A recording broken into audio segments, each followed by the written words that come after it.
What is good? Today, we're going to start peeling back the layers of what your 26 first round picks are worth. Now, if you hate this class already, then we'll give you some ideas of what the price point might be for this picks. And this is kind of how it's going to work. We're going to break it down into tiers. 1-1 is going to be by itself because, well, you know, we love. And then we're going to do 1-2 through 1-5, 1-6 through 1-8, and 1-9 through 1-12, right? And we're going to base this loosely off of some of the, just kind of putting some names to it, loosely off of a Superflex tight end premium rookie mock that we did last week that should be up on YouTube by now. And then we're going to use some recent mocks where trying to give you an idea of where these rookies might be in a startup, but mostly kind of want to highlight the current players in that area that we would maybe trade the pick for or vice versa. So now that we've laid out what we're going to do today, what's your first worth is essentially Jeremiyah, Chev. What's up, boys? Snow day? Oh, yeah. Be right so you don't have to get right. That's right. Chev, how you doing? On that theme, stay ready so you don't have to get ready and end up on the other side of the dirt. That's right. That's right. Chev was supposed to be en route to the Senior Bowl, but unfortunately, Mother Nature had other plans. My car hasn't left the driveway in 3 days now. So here we are. Just to give you a recap, if you didn't see last week's rookie mock, the 101 is Superflex tight end premium. The 101 was Love. The 102 was Tate. Mendoza was 3. Lemon was 4. Jordyn Tyson was 5. Excuse me. Sadiq was 6. Concepcion was 7. 8 was Emmett Johnson. 9. Chambliss? Yes, Trinidad. We'll see. Winnidad. We'll see how that court case pans out. Maybe by the time this is out, it's in a different direction. But then we had Denzel Boston, Jonah Coleman, and another tight end, Stowers there, wrapping up the first round. So again, the back half of this, you could jumble it up. It's certainly not set in stone, but the first 5 right now are pretty firm. So I feel very good about talking about those tiers. So let's start at the 101, right? And because I think Love is in his own category, as I think we can all sort of agree there. But if we pick up and look at one of these mocks that we have here, and we place like somebody like a Genty who came in at like a 210 and an Achan at 212. And then, you know, so right around in that area, just to start off with, would you, Jeremiyah, exchange Love for the 101 for Genty or Achan straight up? Love for Genty or Achan. I would definitely take Achan. Achan is on the 900 rushing, 500 or 1,000 rushing and 500 receiving track. In the last 2 years, Achan 907 rush, 592 receiving. Then this last year, Achan 1350 and 488 receiving, 78 and 67 receptions. I'm going to go with Achan over Love just because he's proven it. And if you go down to the 15-point territory, there are some very good names that are in there for Devon Achan. Chev talked about it. Hey, 15 points per game. You got Josh Jacobs, Kyron Williams, Javonte, Omarion Hampton. I would definitely go Devon Achan. He's actually proven it. I know there's a 24 Achan to 21 Jordan Love as far as age, but definitely give me Achan. I think it's a little closer with Ashton Jeanty, where Ashton Jeanty, he has that dig-ass setup that we talked about in a couple shows prior. But remember, Jeremiyah Love could end up in a bad situation as well. So we are projecting positive on Love. So I think it's fair to put just between Jeanty and Devon Achan, because there was a show, Market Sentiment, where Love, in the comments, somebody pulled off 3 firsts for Jeremiyah Love. So, yeah. Yeah. Well, I think most people would say he's like the elite asset of the draft currently, which is why we have him in the 101. Chev, we've kind of had a little bit of Genty conversation in here, but like speak to Genty, Achan, and then, I mean, we could even bring Hampton into here with maybe, you know, the new coordinator potentially coming in and wheels up there. So him being kind of the number 2 running back in the class last year. So how do you feel about the 101 with those, you know, kind of 3 or 4 guys? You could throw your boy Drake London in there if you wanted. Thoughts? Light skin Al Gaib. I see you don't want to play fair today. Okay. That's cool. All right. So yeah, I'm with Jeremiyah. I wouldn't do Achan straight up for Jeremiyah Love. So he's worth more than just the 1-1. Where it gets a little tricky is if we go to Omarion Hampton. where it's like, okay, you get one of the best run designers. We've seen what he's able to do for Raheem Mostert, Devon Achane. You've seen and then he's going to get two of the best tackles in the league back. So that's about the line of delineation. So I'd be 50-50. Now, the caveat here, Captain Caveat here, Chef GPT, aka Captain Caveat, I would say that if we get top 10 draft capital to the Chiefs for Jeremiyah Love, currently PFSN from 124 had Jeremiyah Love mocked 9th overall to the Chiefs, then yes, I would take him over everyone not named Bijan, Gibbs, Bijan or Gibbs, or, that's it. Daniel Jeremiah today had him to the Saints. How would you feel about that? Yep. Just leave him where he is. It's fine. Okay. I wouldn't. Yeah. No. Then he would then fall back into the normal range where I don't have to do or say ridiculous things like I just said. Yeah. So, yeah. I mean, Kellen Moore probably can get it done.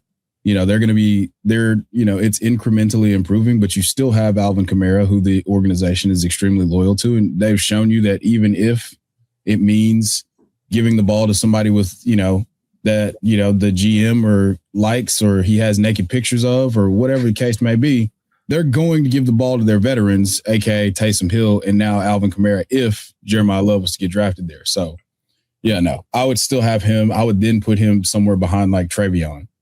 Ooh, okay. Big fall there. You want to clean something up before we head out, Jeremiah? I like what Chev said about the Travion Henderson range, because falling back to the Travion Henderson range, we just got good intel on how things may look for next year. 25 carries to 3 Ramondre Stevenson to Travion Henderson. That is a bearish signal in real time. A couple weeks ago, I had Henderson above Love, but I think it's more even. And if there's a bullish spot like the Chiefs, as Chev said, we'd put him up higher, a little bit beyond Breece Hall, and in that back patch towards Omarion Hampton. So love it. And you have the youth and the age for Jeremiyah Love, things lining up very well for him. One note on Drake London, though, I think that's where it gets very even, because London, at a point last year, he was just getting started, 3 or 4 games as a wide receiver 1 overall. And then back-to-back years, he's had 1 year with 157 targets. And then last year, he had 158 target pace. So money good between 150 and 160 for Drake London. You have to make that decision. Is this a Michael Penix thing or a Kirk Cousins thing for London projecting forward? We get the bullish spot on Love. We've had people market value in real time right now, pre-landing spot, get 3 first for Jeremiyah Love. I put that really neck and neck even, London versus Love. I think if you put a poll out there, it'd be very neck and neck even. I like it. All right, let's move it down 1, 2 through 1, 5. Now, these are going to be the guys like Lemon, Tate, Tyson, and potentially Mendoza, depending on how much you like him and kind of where he ends up. But just to start this conversation off, guys like JT, Tate, Garrett Wilson, would you stick with those guys, or would you rather have 1, 2, 1, 3, 1, 4 kind of situations kind of moving forward, Jeremiah? I go JT, Tate, I'm keeping them, and then a little gap, and I'll slot them in there with Garrett Wilson. Tedero McMillan, I am so high on. I'm trying to finagle right now a fair market value trade. Chev, we were talking about this. I'm trying to money launder some Jalen Waddle, Dalton Kincaid, and a tight end premium. Shove and push. You see all these great metrics for Dalton Kincaid. Cool. Feels great to look at a graphic.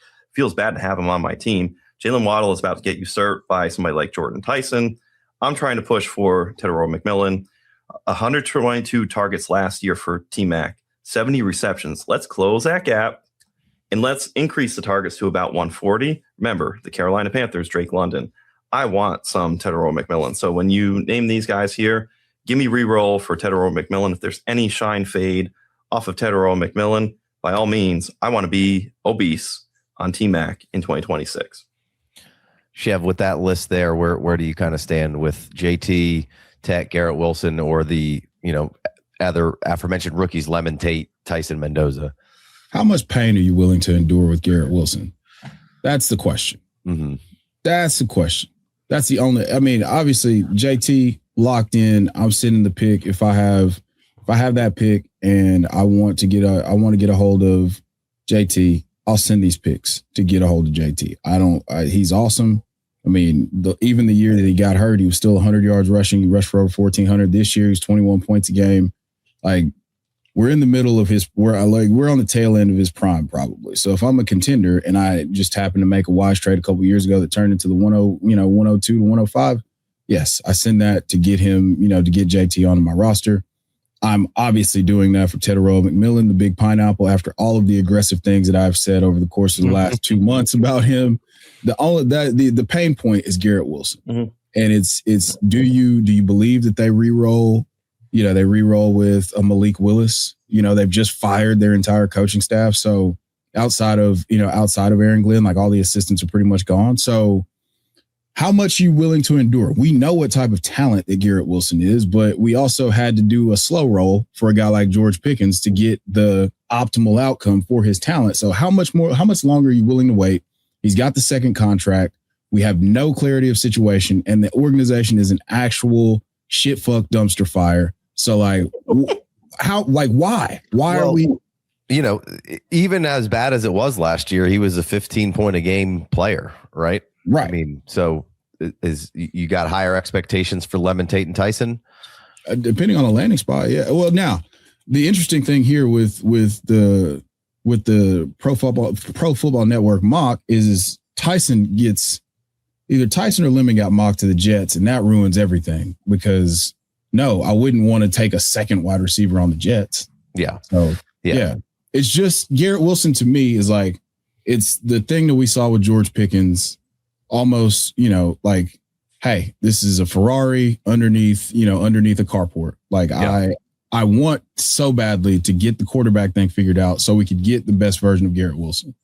Hey, I really don't want to say anything bad that would get Adonai Mitchell season to not occur. So let's not talk and cast bad will on another receiver in Jetland. But speaking of pain points, Chev, to your sentiment, market sentiment, pain point for a Malik Willis quarterback situation with the Jets and Garrett Wilson versus pain point of JT and maybe Malik Willis having a trial period until Daniel Jones gets healthy. There's 3 quarterbacks in my mind. Malik Willis in free agency for the Colts. Daniel Jones re-signs. Then you have, of course, Anthony Richardson. I feel like the pain point for Jonathan Taylor is a little more insulated from that negative for Garrett Wilson. So as we're talking about some of the free agent impact too, I think the sentiment, the pain point is delineated at somebody like a Garrett Wilson. And of course, you can re-roll from an age standpoint, and then you have similar talent frame ability and the optimism of getting drafted to a positive situation. Meanwhile, Garrett Wilson continues. Do we have any reason to believe that the Jets won't be 3-14 again next year and just continue purgatory? Right. No, I mean, it's the talent of Garrett Wilson is certainly there. It's been on display. If they can just get somebody to serviceably throw him the ball, he's probably going to be okay. But yeah, no, it's certainly understandable at this point. So that would kind of put that 1-2 mark, somewhere in the late third, mid fourth, that tier of 1-2 through 1-5. That's putting you around guys like Breece Hall and Rashee Rice and Chris Olave and Travion Henderson, who you guys had mentioned before. So there's some guys in that range there, like Travion Henderson's interesting because, I mentioned it on a show before of like, we all love him, but like, the Patriots usage, and now we've got even more evidence of like what's this going to be like next year. So would you guys trade that the shot at Lemon, Tate, Tyson for an unknown of? I mean, I hate that it's Dynasty, so it's a long game, and we can get caught up in the short term of things, and we know we've seen a glimpse of what Travion can do, but is it almost not dissimilar to what you were talking about Garrett Wilson a little bit, not because there's a quarterback that can't get it done, but because there's another guy in his way and how, maybe the team head coach approaches the position. I'll go.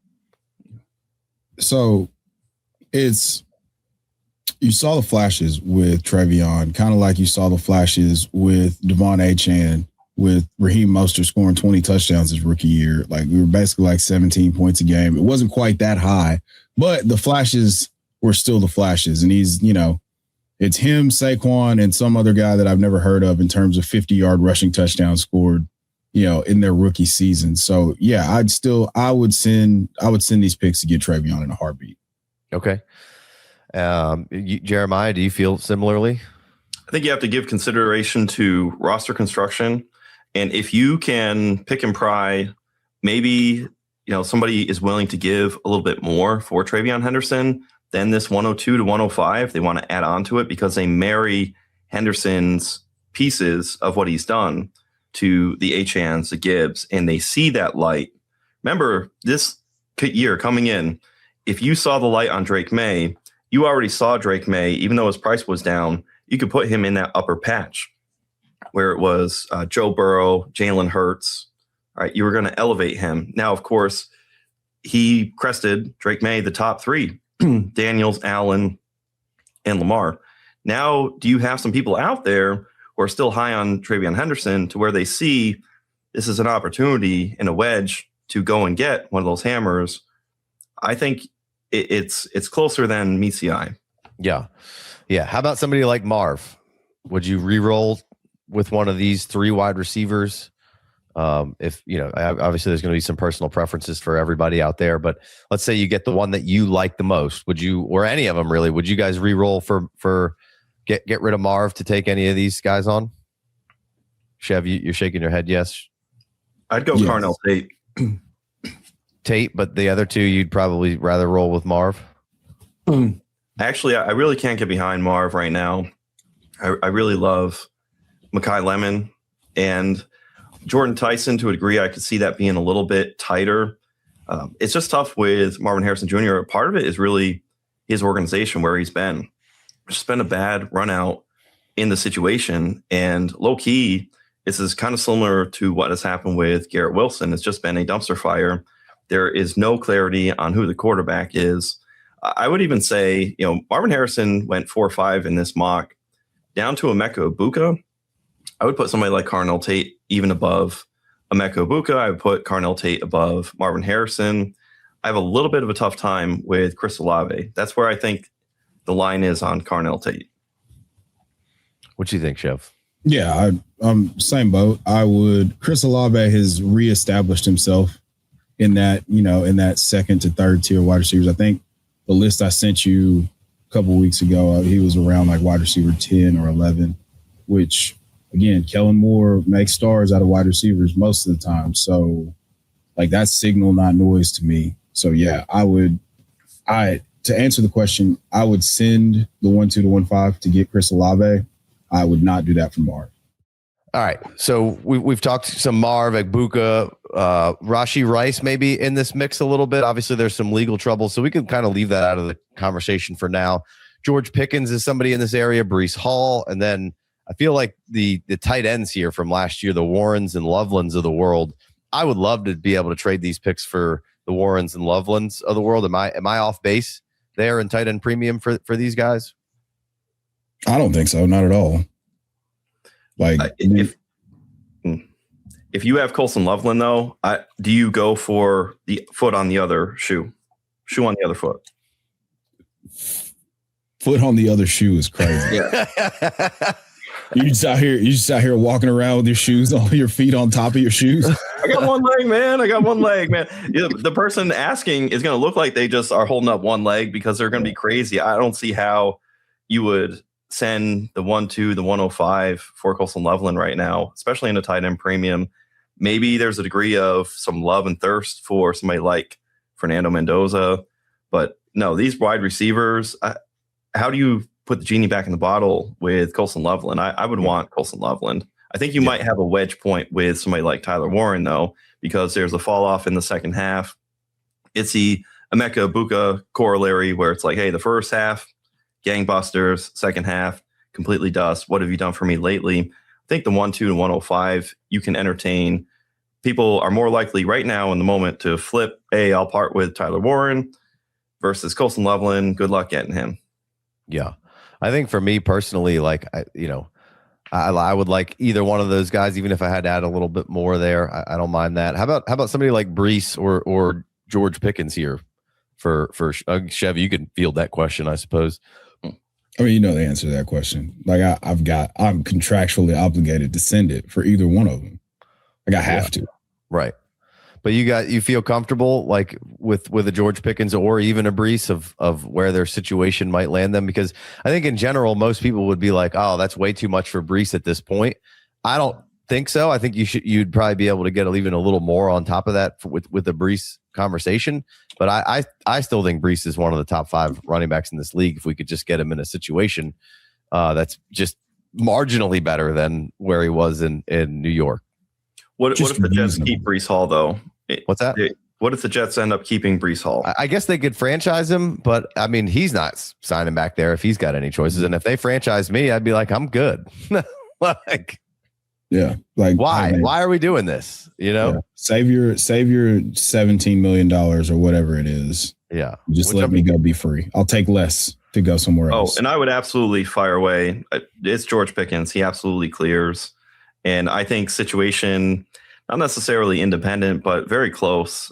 Chef talked about George Pickens to the New England Patriots. Sign me up. Dak Prescott, you want to go back there, get the bag instead of re-signing Javonte Williams? I'll take another 600 pass attempt season for George Pickens. Yeah. Absolutely. So, yeah, fire away for George Pickens. Any kind of fear street on behavior, mercurial moods, absolutely go and get yourself some George Pickens. I'm selling Pickens for every one of those picks. I'll take Tyson, Lemon, or and I'm an OG caping for Pickens for a long time, but I think he's great. I'm okay with just moving on from the saga. And that creates good market though. That creates good market because you're informed on your process. It's not like these are just any kind of slump players 2 through 5. And then, of course, you have the high belief in George Pickens. I would say to anybody in the comment section, you got the 102 to 105. You have George Pickens and you don't want George Pickens. See if you can fire off for the 102 to 105 if your conviction is there. Yeah, I think that's a good price point for him. I would love to get, what you gospel George Pickens instead of George Pickens. That's what I want if I can get. It's tough. It's tough, but here's the thing. Real quick before you go in, I do want to make it. We released a show today. Our shows are typically a few days to a week out. Chev and us, we talked about Carnell Tate at the 102 before. It was a day before the rest of Twitter was ablaze with Tate as being the best receiver in the league. So I'm not trying to pat anybody's back here, but I mostly just want to say we're not coattail riding. You could check the timestamps of when it was recorded. This was our own thought process that came up with, hey, we're elevating Tate more than everybody else right now, at least as far as this part of the process. So anyway. That's funny. I don't listen to other people's shit anymore. So it's funny. I don't either. It was mostly just Twitter.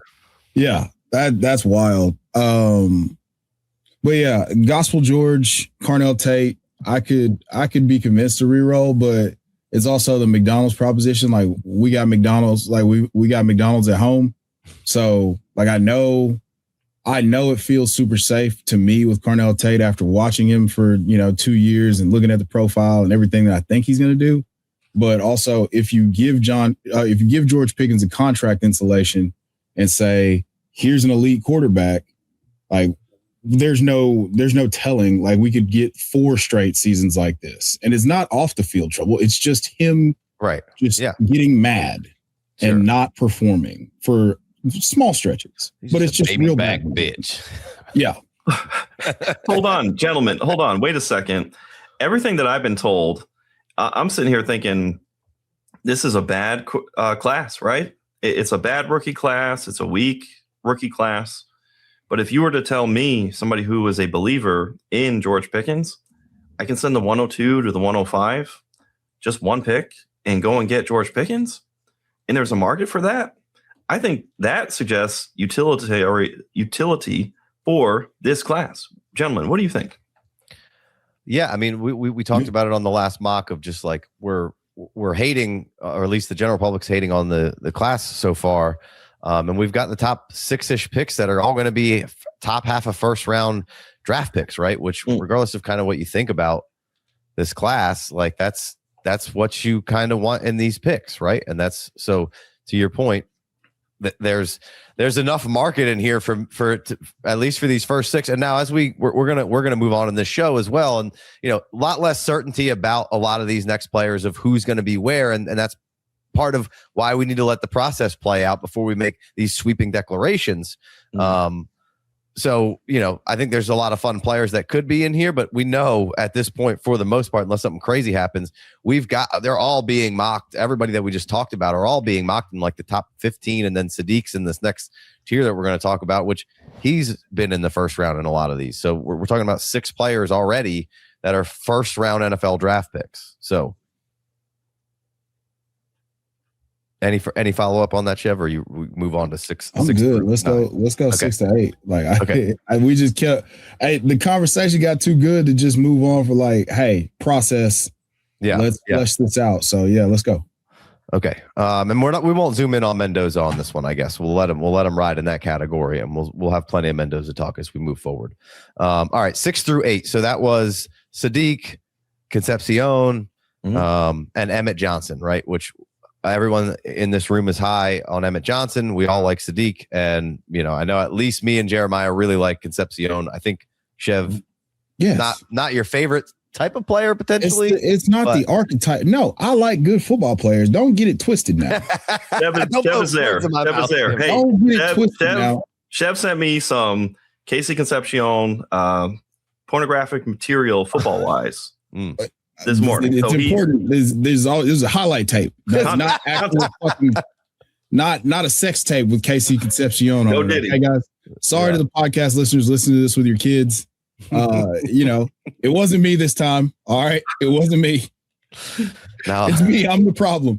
Oh no, I love Casey Concepcion. Don't get it twisted. Like Jeremiah, like I've been making fun of the guy that said that Casey Concepcion was just a gadget guy for like 9 months now. Yeah.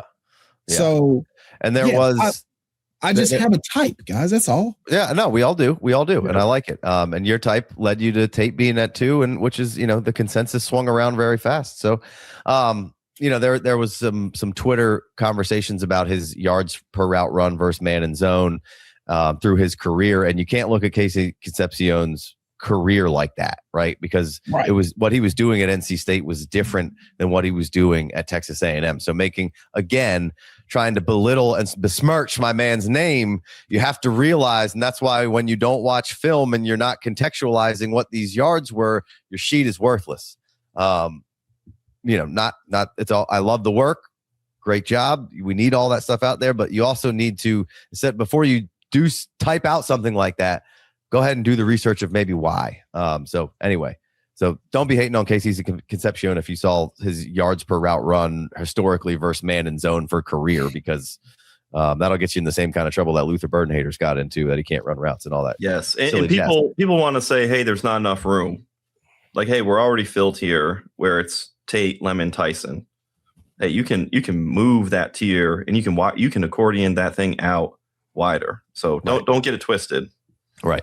All right. So let's jump in here. I've kind of got these guys pegged, that mid to late first kind of, 5 rounds, 5 to 7, and those kind of players in there. We had Bucky's at 5.5. Would you trade Bucky Irving, or we could put Chase Brown? They're back to back in this draft. I think those are good starting points for where we're at here. Would you trade? Because I think I'm mostly on the Bucky and Chase Brown side of this. So I don't know where you guys stand as far as just starting off with those two for the 6 through 9 area. And in this case, like you said, it's Concepcion, it's Sadiq, and Emmett Johnson, which I love personally, all of those players right now. So that's hard for me to say. I just really trust Bucky and Chase Brown. Yeah, they're proven products. And I think proven products, this tier, the flexibility of the 6, 7, 8, is you have 3 players that we mentioned, Sadiq, Concepcion, and Emmett Johnson, 3 different positions. So you have versatility and flexibility in how you want to rear your draft to your team's needs. So you have a little bit of everything. Like we talked about the beer analogy. Hey, I'll have the IPA here, the amber over here, the Pilsner this way. You have flexibility there. If you can just go back to, Chase Brown can just be a top 5, especially PPR-wise, in that Bengals offense. And then Bucky Irving is going to be unmarried again and healthier, projecting. from Rachaad White, give me that all back. So I like that flip for the veteran. That's a good veteran flip. Chev? Yeah. I personally, Chase Brown or Bucky Irving in this range, just single pick. I need to get a proven asset. Yeah, I'm comfortable moving off of those guys. You know, what you don't want to do is be like a middling team and send this off, or like you're closer to the 101 than you are to the 109 and you're making this deal. It doesn't necessarily make sense, especially with Chase Brown going into a contract year. He'll be 26 years old, blah, blah, blah, blah, blah. Is he awesome at football? Yes. But you're buying what would be considered a declining asset unless, you know, he gets the contract extension that Kyron got, that James Cook got. Like, you're looking at those guys. You know, Bucky's a little bit different because he's got 2 more years left. Chase Brown going into last year. So it's tough. I'd be comfortable with sending it for Bucky, less so with Chase Brown, even though we know Chase Brown, once he gets past the septingle, he's going to be basically RB, you know, 18 points a game. So league wieners. Yeah. All right. Then I think we can zoom in on like Bears wide receivers here, like a Burden or an Odunze. I think Scat Pack can come into this conversation. Harvey, Judkins. So some players in that range, Jeremiah. Give me a lowdown on yes or no's kind of with players like that, because that's in this particular draft that Odunze's 5'1", Burden's 5'3", Harvey is 6'10", Scatabo is 7'3". You have guys on the other end of this, Jalen Waddle, Higgins, Judkins. So any thoughts on kind of this range of players of those aforementioned other guys there? Yeah, I have to go and clear Luther Burden over these three. We're high on him. We like how it could be a vessel of the Bears offense paired with Colson Loveland as the wide receiver 1, the top target for the Bears offense if DJ Moore were to get out of the way. But it would have to be a trade. So I would very much want a lot of these players fungible with the 3 of Sadiq, Emmett Johnson, and Casey Concepcion, just for the fact that we have a lot of ability in this part of the draft to get a lot of players, but you're paying a little bit of a discount because there are some dents in the can. Like RJ Harvey really didn't look so great in that Patriots game. And the north-south running was a problem. The utilization wasn't always what you wanted.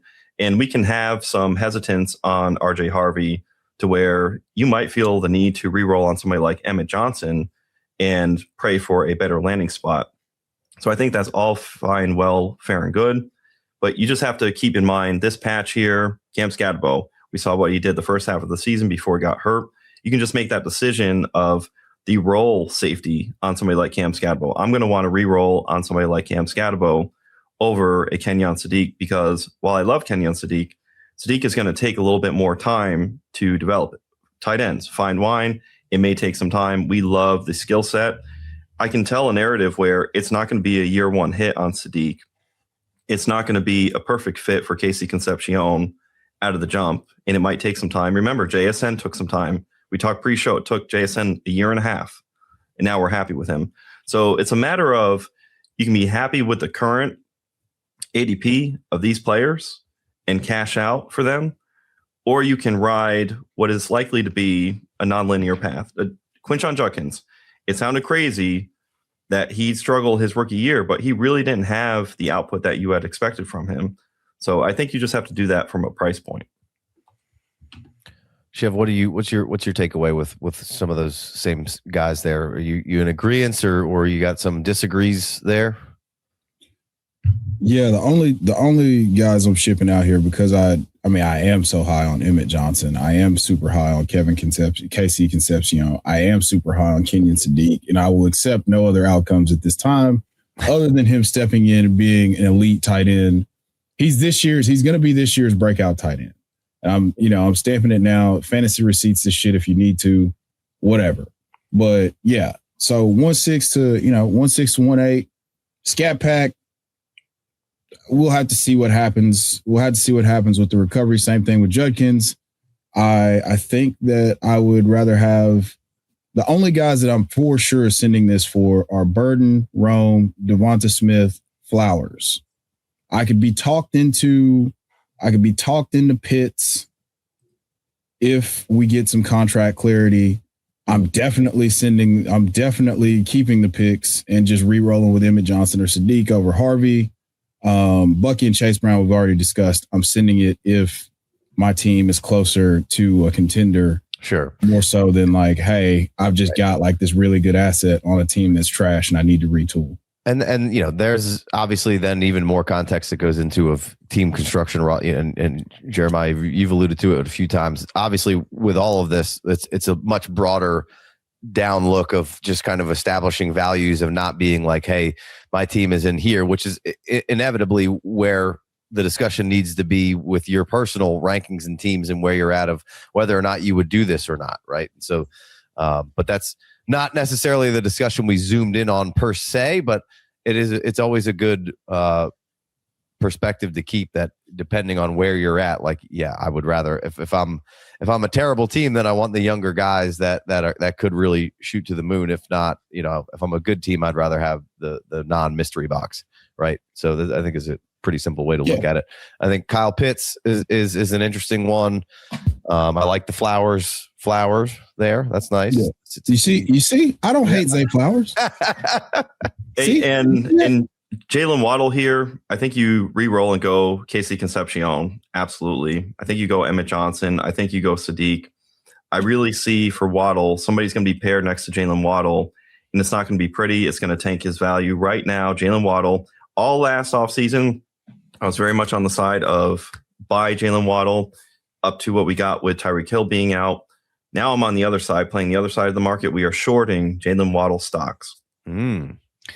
I'm a Jalen Waddle guy, so I think we'll be. I'm okay with Jalen Waddle for the most part. I do really like these guys, so I don't mind re-rolling in that regard potentially for Waddle, but I think Waddle's a very, very good player. Casey, what if Jordyn Tyson goes to the Dolphins? Any differentiation there then? It's more who's the quarterback, right? Okay, that's for fair. Me. I don't think I mind that. Malik Willis.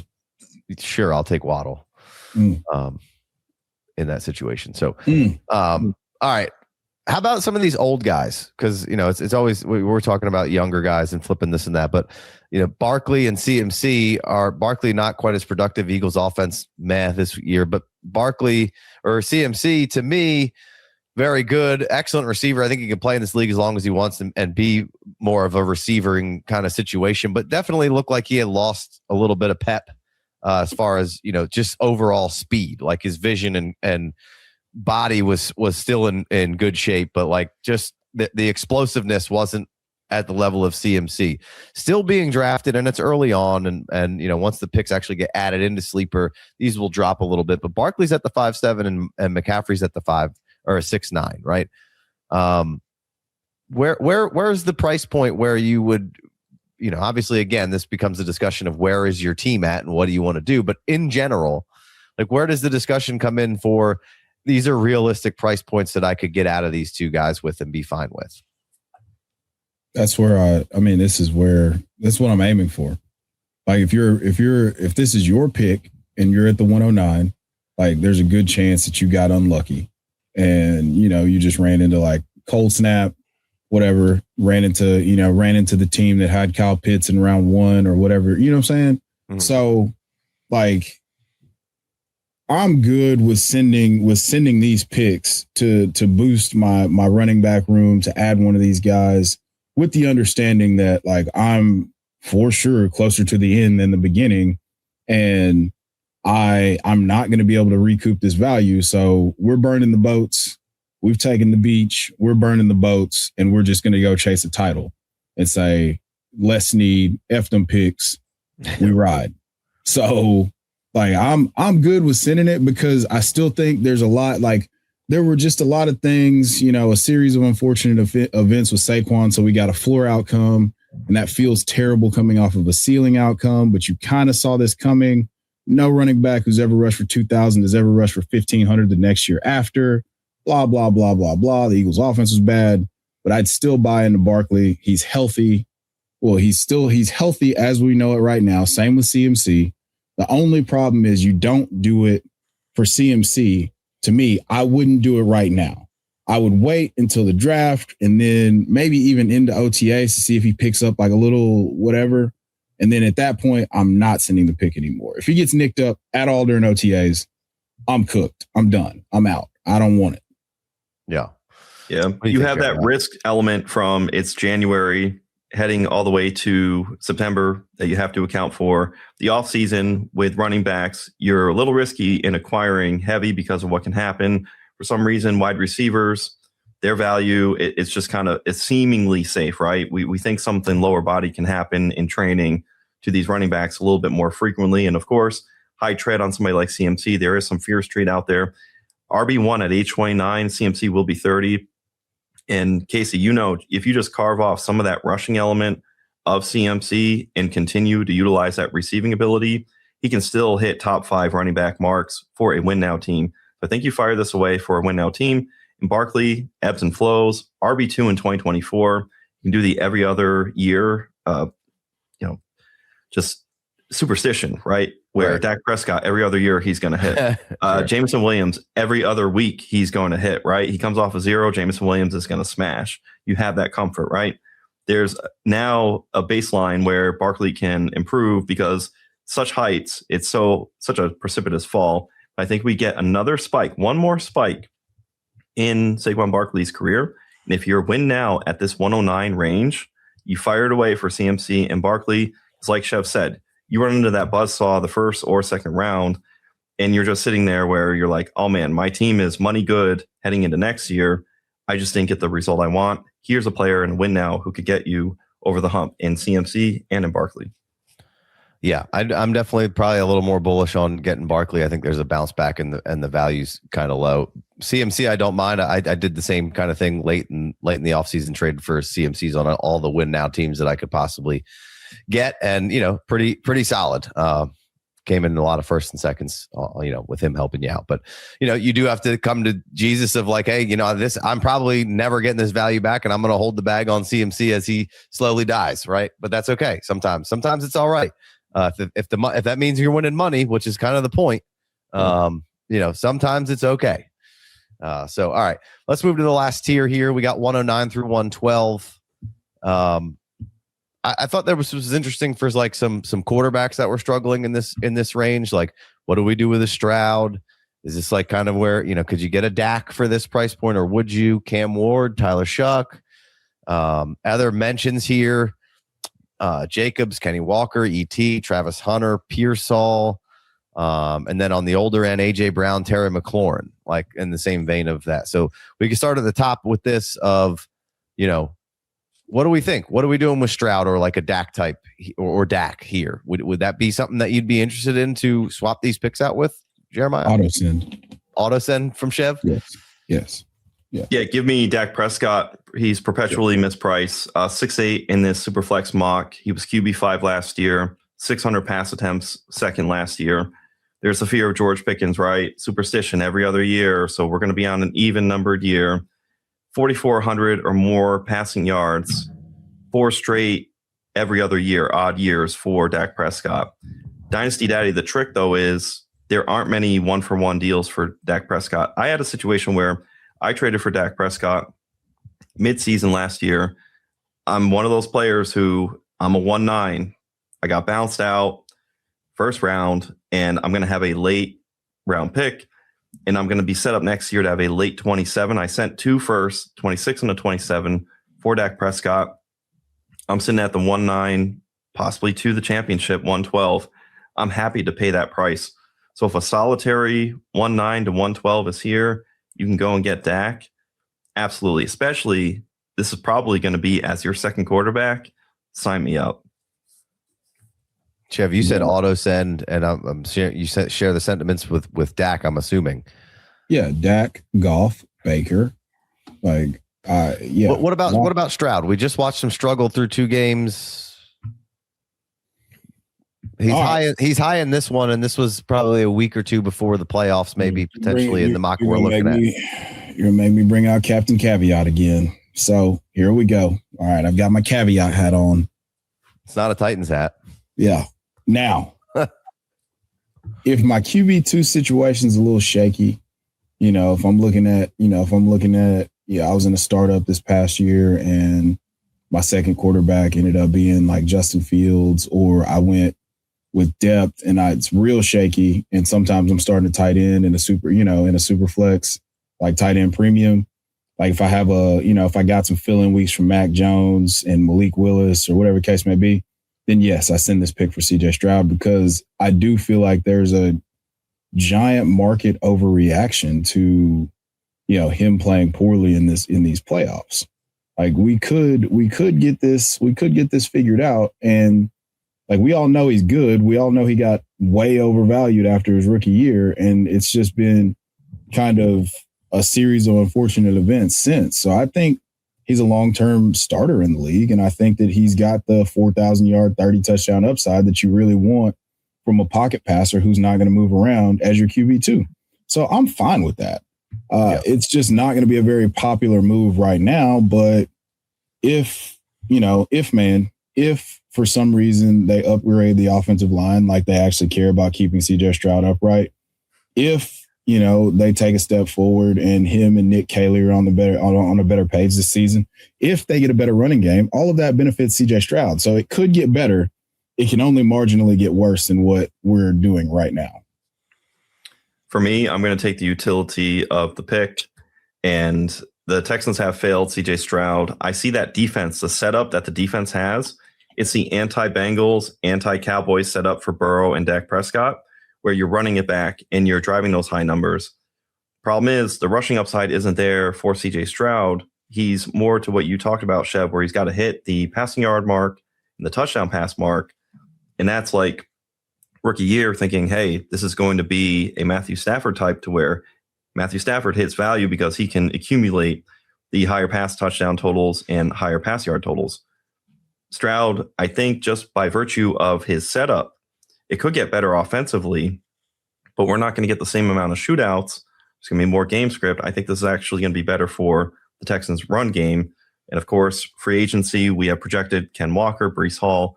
We love that spot pairing with Woody Marks. So I'm just of the mindset of the skill may be there, the improvement could be potential, but the run back ability for what we want in fantasy football is not going to be there for somebody like CJ Stroud, where I would pivot to another quarterback we haven't mentioned just yet, but I know Cam Ward put some things on wax, and I see better surroundings happening for Ward and the Titans. And part of that is the ability to, hey, the Titans defense is going to be a sieve, give up a lot, and we're going to have more opportunity for Cam Ward growing in year two, where I would take the risk more so for somebody like Cam Ward versus a Stroud, where I think Stroud is capped. What do you think about Cam Ward or like a Shuck here for your late first, Chev? I like it.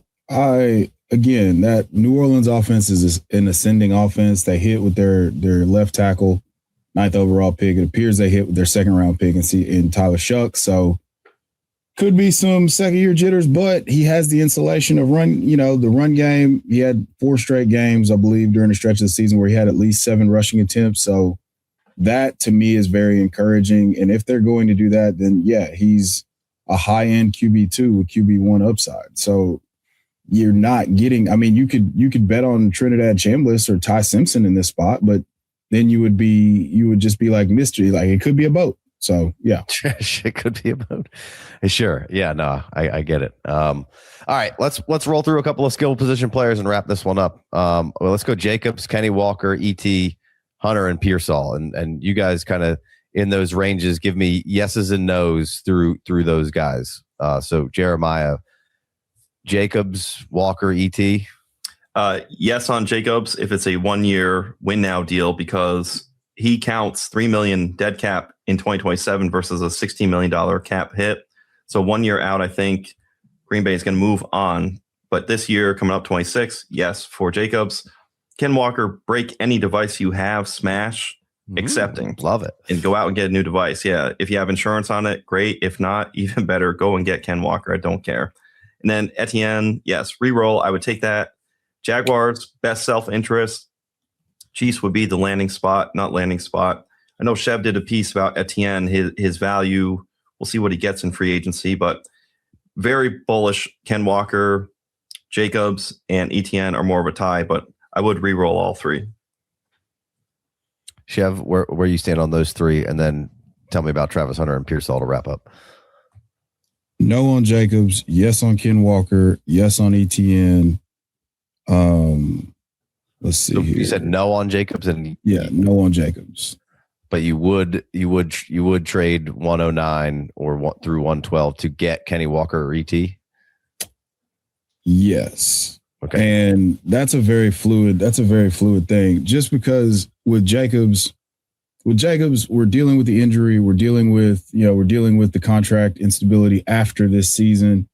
Like, yeah, if you're in this range, you're a contender. So I wouldn't want to make this move. I actually made this move and I hate it a whole bunch.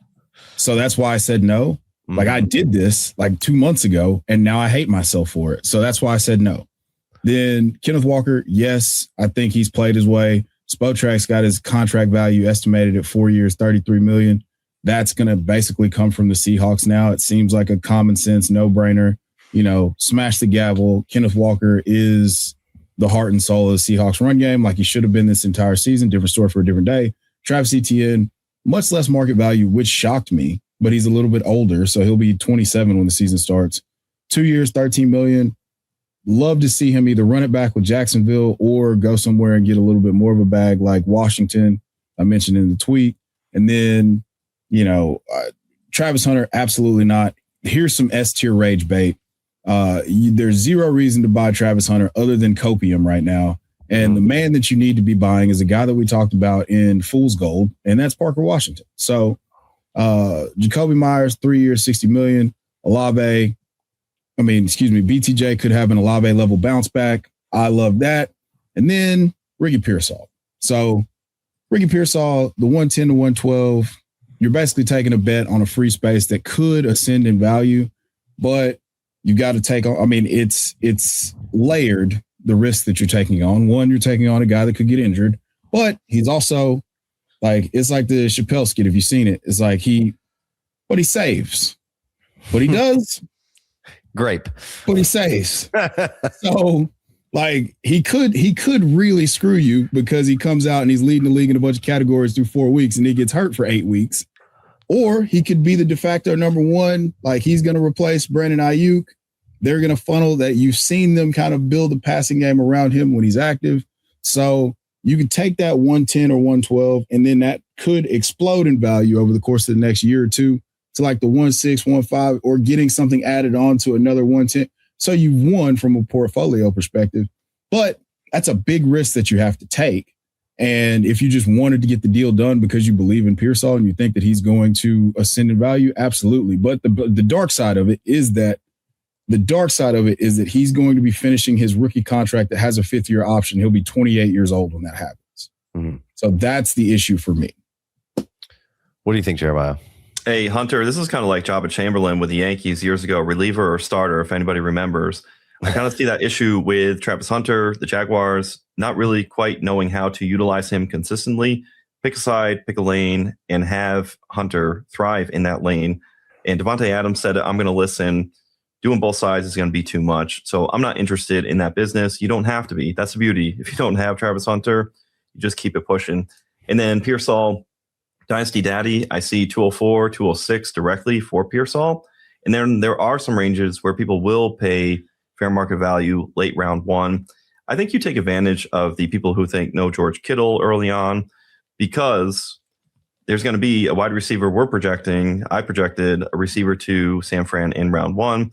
That would mitigate part of the footprint Ricky Pearsall has. So I think if you can take advantage and get this back to your round one value, I think you flip for, you get rid of Pearsall and take the pick. Yeah. I think, just on the Ricky side of things, for me, I don't think they would draft. I don't think San Fran will draft a wide receiver in the first round again. The big thing would be a trade for a big market wide receiver, like Jordan Addison is in the news. Potentially Addison. There's been some Jefferson stir. There's been some AJ Brown stuff. There's been, I think that would be more their route. They've done a good job of getting, high-end veterans in there to perform at high levels for them in trades, throughout. But I think if they, there's some risk there, but if he's there too, I think that's great. And then I think Shanahan has every faith in the world that he can be their one. He's showered praise on him.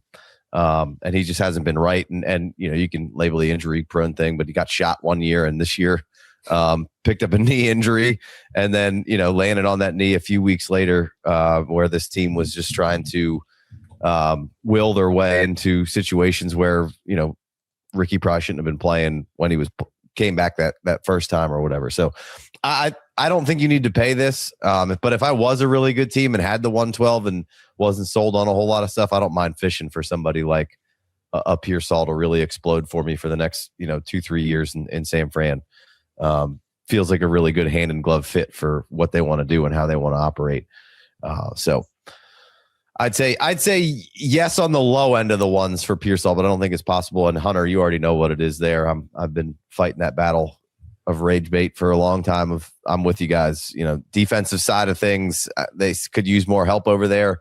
So let's do that. Let's look at him on one side or the other, and then figure some things out where he's fun.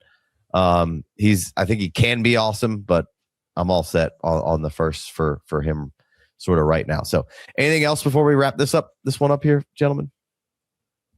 All right. Well,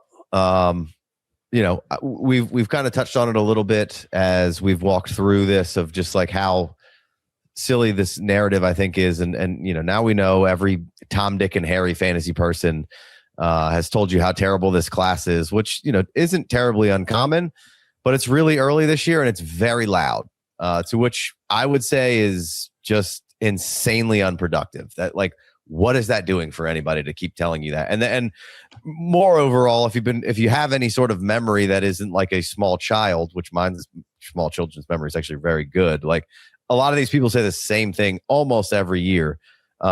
Now, again, all classes are not created equal, and I'm not. This draft class very well could be on the weaker side. And judging by the comments underneath these analysis, or these analysts rather, of this bad class statement, you'll see the public all jumping in that echo chamber and hammering that sentiment, which I'm absolutely 100% sure Mike 26849 and Hambone Cheese Eater have really gotten into the weeds here and broken down all these wide receiver, running backs, tight ends, and quarterbacks.